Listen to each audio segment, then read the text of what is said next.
All right, you guys. This is your intrepid reporter. I'm on my way to New York City. I'm at Union Station in D.C. And you'll see here, I don't know if you can tell, this all used to be full of people and restaurants.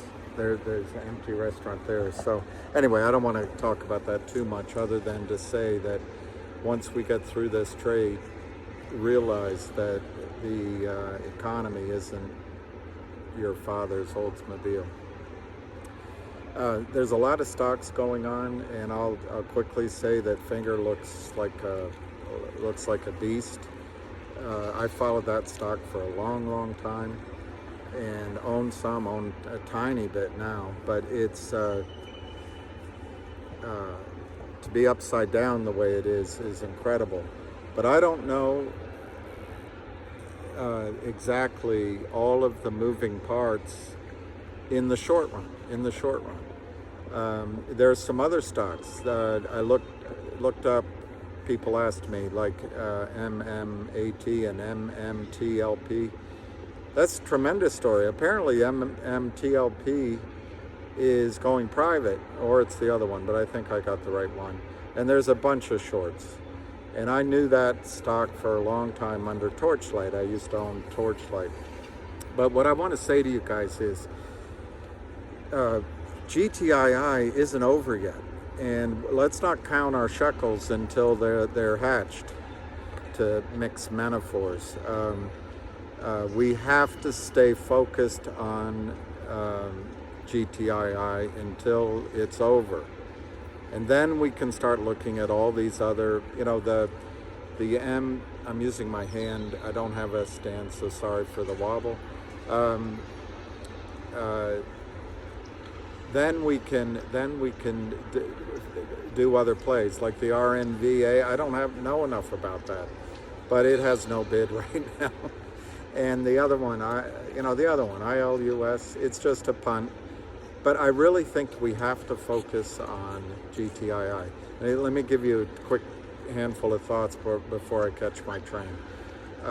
One, the Kramers are on the ropes. However,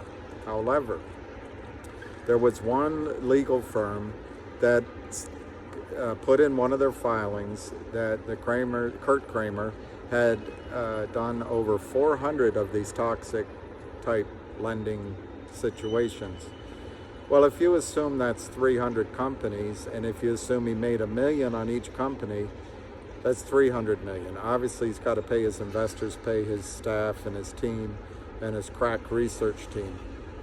But if you assume he made 5 million on each one, that's a lot of squid. So my point is, the Kramers may have a little bit of money to still burn through, but they'll burn through it. My second point is the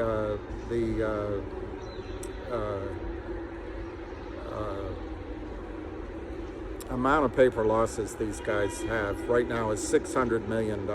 I don't care how much money they have, that's a lot of money.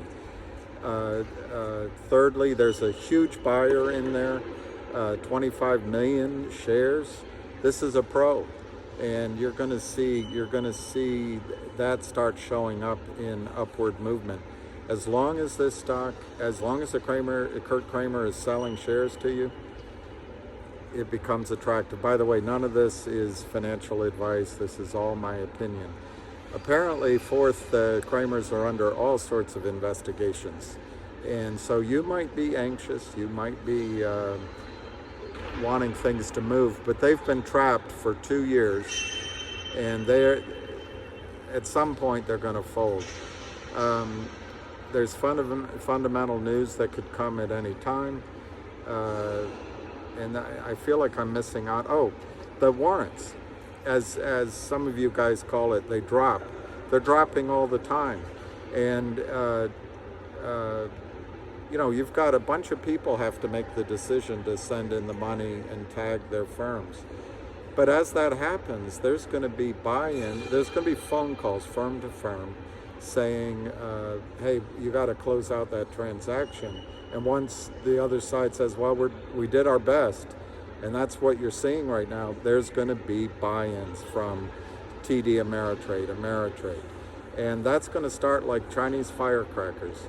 And I guess my sixth thing, if I've got my numbers right, is the company did a shareholder count on the last digital dividend.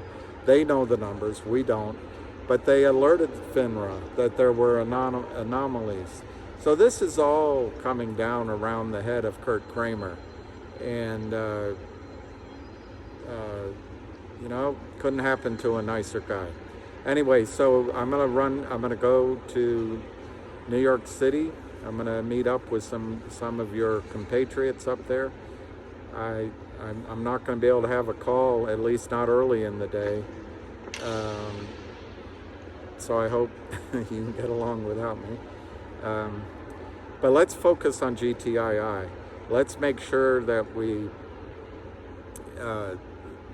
keep the bird in the hand rather than two in the bush. And wish you all a good morning and the best of the day. Cheers.